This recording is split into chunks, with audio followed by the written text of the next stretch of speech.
Good morning and a warm welcome back to Morsels and Motors. In today's video I'm going to show you around this. This is my 1980 Mark 1 Ford Fiesta 1.1L.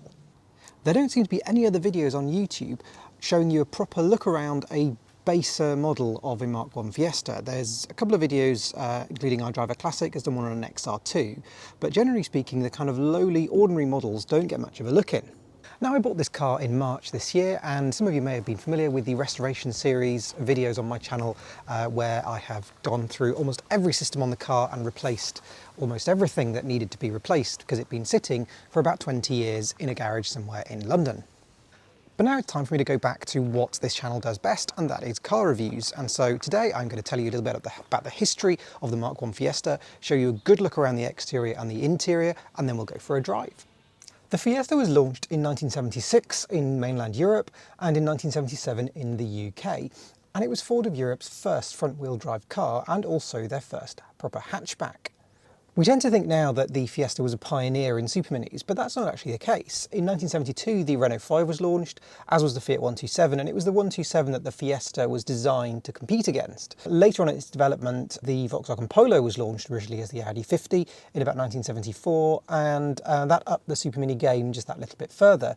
So when Ford launched the Fiesta in 1976, they'd really done their research and made sure that the Fiesta was the best at most things compared to everything else that was on the market. And Ford absolutely nailed it. The Fiesta became an instant sales success. It sold 1 million cars within the first couple of years of production, and in the UK at least, it was always extremely high in the sales chart from the moment it was launched. Ford in the 1970s and 80s were the absolute masters of the trim level. So much so that the terms popular, gear, 2000E were just terms that were in ordinary language. And if you drove a Ford, it had a badge on the back that told you exactly what your social standing was. In this case, it's a Fiesta L, which means that it is not the base model, but it's also not as plush as a GL or a Gear, or it certainly isn't a sporting one like an S or an XR2. So it falls pretty low down in the pecking order, but in fact the L was definitely the biggest seller. Incidentally, most people would think that the base model of the Fiesta would be the Popular and the Popular Plus, but in fact they weren't introduced until 1981, and in 1980 it was simply known as Fiesta, and the next one up was Fiesta L. What happened in 81 when they introduced the Popular and the Popular Plus is that the base model Fiesta was sort of split into two, with a really Spartan Popular and the slightly less offensive Popular Plus, and then the L sort of remained the same but was a tiny bit posher than the L of the original launch spec.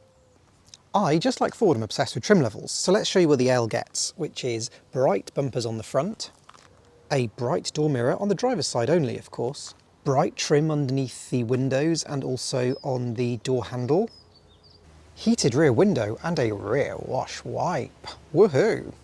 Black painted rocker panel. Oh yes. A black coach line along the side. And who could forget an L badge on the back door. Inside the car you get houndstooth fabric and you get 5-point reclining front seats. You also get drivers and passengers front storage bins with fuller door cards, front and rear armrests, a grab handle, outboard fascia mounted air vents, a full-width satin finish applique on the fascia, a dip function on the rearview mirror, additional sound insulation, and finally a rear parcel shelf, or as Ford like to call it, a package tray. So the Mark 1 Fiesta really is a bit of a design icon, isn't it? You can really see the sharp 1970s lines around the back, that deep curve under the front windows to give it a little bit of interest, that quite long snout, which gave it a little bit more of a purposeful stance than something like a Metro. That flat bluff front with the slightly raised front light clusters. A pencil moustache as a thin little bumper on the front and the rear. That deep swage line going all the way from the front to the rear of the car. The little flick at the back of the roof. And at the rear, this inset panel between the rear lights just frames the number plate and the badging. In true Morsels and Motors fashion, let me give you a proper look around the inside. The door handle is a very metal chrome type that clicks up like that and reveals a pretty nice wide opening. Very inviting, this kind of delicious shade of deep red. The door card is quite simple. It's a pressed vinyl affair. It has an armrest, a very dinky door pull. I remember those in my grandmother's Fiesta and thinking they were quite hilarious. A window winder and a quite large and generous door pocket actually. The interior is trimmed in this fantastic red houndstooth. It really does make the car, as far as I'm concerned. And it was actually an option on the L. Most Ls came with brown houndstooth, but you could specify it with the red if you wanted to. And I'm so glad that the original purchaser of this car did do that. The front doors come with quarter lights, which in very high spec models actually do open. In most lowly models like this they don't. Does mean that when you're driving along you don't get quite as much airflow to your face as you'd like, which is quite annoying, I have to say. Working through the dashboard then, we have an air vent on the right hand side, which you can tilt like that, and you can turn off and on. The base models didn't come with those, they were just sort of the moulded plastic just continued. Then we have this cubby here, which is sort of useful for resting your phone on if you want to use it as a sat-nav, but it doesn't really have very much use other than that. We've got the blower for the demister vents there. This is a face level sort of fresh air vent that you can close or have it popped up like that. I don't really know why you'd have it closed, to be honest. I suppose maybe in the winter. In front of the passenger and above the sort of centre console you have this very large shelf, useful for picnicking, odds and sods and that kind of thing. Although because it's made of this kind of shiny plastic, it does kind of, things do slide around a little bit. The steering wheel is a very simple two-spoke affair, nice Ford logo in the middle. It doesn't have any kind of perforations for your fingers, but it's still quite a nice feeling one. Behind the steering wheel is probably my favourite part of a Mk1 Fiesta, which is the instrument cluster. I really love this. I love the kind of satin metal finish to it. I love the fact that the gear pattern is there in the middle, taking up some of the space, and that the actual gear stick itself is kind of bald and blank and doesn't have the markings on it at all. On posher models, the display on there would be taken up by more gauges, like rev counter, that kind of thing. So posher models did have a different gear selector which had the shift pattern on it. Fun fact. I really love these little perforations here. They have no purpose whatsoever, but they just look really cool. We've got some warning lights, that's oil pressure, that's your indicators, that is your main beams, that is your charging light. On the left hand side we have a speedometer which does also show kilometres per hour and shows this car's done 65,637 miles. Fords were renowned for only having 5-digit odometers, so if you had a Ford that had sort of 10,000 miles on the clock, it probably done 110. And over on the right hand side we have this matching circle that has I don't know, I just adore the way they've got those two sort of half moons above and below that centre plastic blocking device. Fuel on the top and temperature on the bottom. I just love that. It makes me really happy every time I see it. Behind the steering wheel we've got some stalks, so we'll start with the easy one, which is the left hand side, which is indicators, right and left. It's quite clunky, I don't particularly like using it, I have to say. Horn is a push in, and then we've got a push pull for main beams and a flash. Over on this side we've got two stalks. We've got the wipers to start with, so we have intermittent by pushing down, that's a feature on the L by the way, and then we've got 2 speeds upwards. It pushes in there for the squirters, which I'm not going to do right now, and then in the back here we have the light controls, so we have up one for sort of side lights, parking lights, and then up one more time for the full headlights. There's obviously no telltale for the lights, so you can very easily leave them on, because early 80s and bass. Moving along to the centre console, we have a very simple centre console here where most of the secondary controls of the car are put. Starting with, of course, a massive ashtray, because, you know, it's a car designed in the 1970s. To the left of that is a cutout where a cigarette lighter would be, or cigar lighter as car manufacturers loved calling it. L still not posh enough to have one, interestingly. Then on this side we've got the rear fog light, which was mandatory by 1980, and so as you can see from the back, it's very much an afterthought. That is a blank. Then above it we've got the heated rear window, and then we've got the rear wash wipe, so you press it once to activate the wiper and then you push it down, sort of spring loaded, to actually operate the wash itself. On the left hand side we've got the hazard warning lights, and a 2-speed fan, so you click it once for the first speed and once again for the second speed. And then we've got the heater controls with these two very, very exposed screws here, which always puzzled me, why somebody sort of allowed that piece of design onto the final car, but there we are. The top one is the heat, so it's on cold at the moment, then it's hot over there. And then the bottom one is where the heat is directed to, so that is to go through the face vents, that's to the floor, and that is up to the windscreen. Moving on to the floor, we have got a 4-speed gearbox. We've also got a handbrake, which has got a little bit of a moulded grip there, so you can kind of feel it with your fingers. And we've got a pair of seatbelt buckles. For the passenger, we've obviously got the use of the T-shelf there, and then we've got a quite useful cubby here that's sort of a glove box. Again, on the posher level of models, it would have a lid that locked. Let's have a look in the back. Sitting in the back, well, it's a reasonably pleasant place to be for a 3-door Super Mini. There's actually quite a significant amount of legroom here. I'm quite comfortable and quite happy here. I'm 5'7" and my driver's seat is in my position, so there's actually loads of space. In fact, when they were developing the Fiesta, because of the front-wheel drive platform, they actually were very proud of the fact that the interior space of the Fiesta was actually more and bigger than was available in the Mark II Escort, which was obviously an old-fashioned rear-wheel drive saloon. So as for equipment in the back here, we have an ashtray.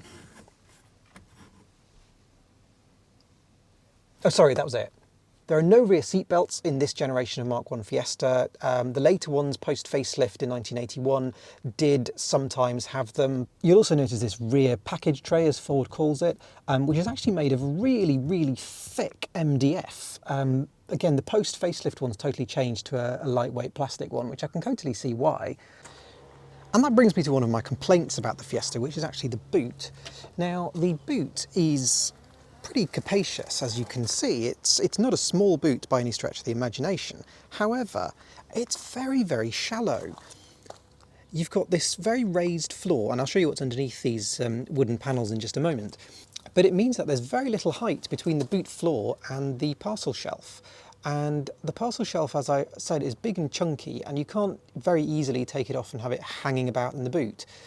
And as promised then, this is the Fiesta's party trick to some extent. So it's underneath the boot floor, these little wooden panels kind of rise up, lift away, and on this side you get quite a large storage cubby, which on very posh models was actually lockable, so you could store valuables in there. But it's still pretty useful and capacious, you can put plenty of things in there. And the left-hand side one opens up to reveal the spare wheel, the jack just underneath the spare wheel there, and the bottle for the rear wash wipe. I'd say the boot is therefore a neat but flawed piece of design, I have to say. Living with the Fiesta for the last few weeks as a sort of daily driver, it has been quite annoying. Okay, let's take this Fiesta out on the open road and go for a drive and see what it's like.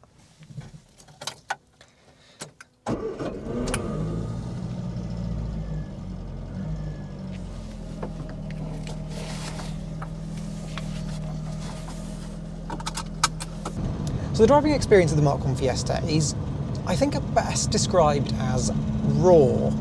You're not very insulated in any way from any of the car's mechanical actions. The engine is always very present, it's always very noisy and quite crude. And then the other noise that is really very dominant is the exhaust note. The Mark I Fiesta only has a single silencer. It's kind of underneath the rear seats. It means that the engine noise isn't quite as masked as it would be in some other cars. But yeah, I don't know whether you can pick up that sort of tappety harshness coming through and the boom on the exhaust. The gear change feels very mechanical. Again, it's a nice gear change. It's got that springing action across the box. So as you go from second to third, it kind of pushes you nicely into the gear. And that's very pleasant. And it does kind of snick into the gears really nicely. So it's a pretty decent gearbox. The clutch action, although it's had a new clutch recently, it's still slightly sort of fierce. It's just that little bit unrefined, perhaps. Steering's really nice and precise, so you really can direct the car exactly where you want it to go to. But accelerating through the gears around town, it's actually very, very nippy.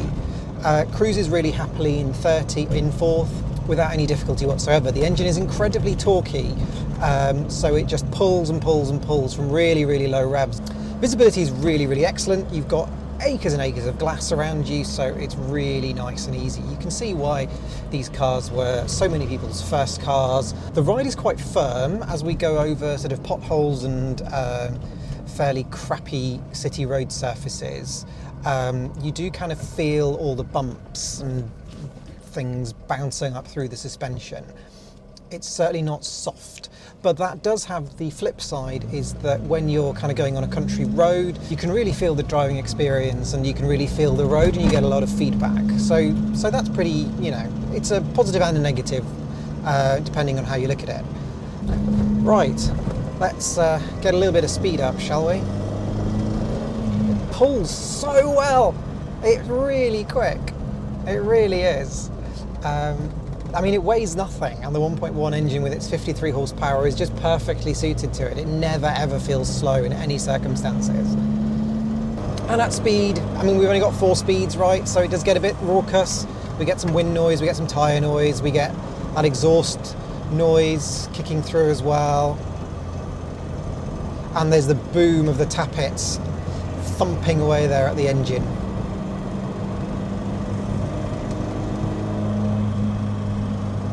Do you feel special when driving a Mark 1 Fiesta?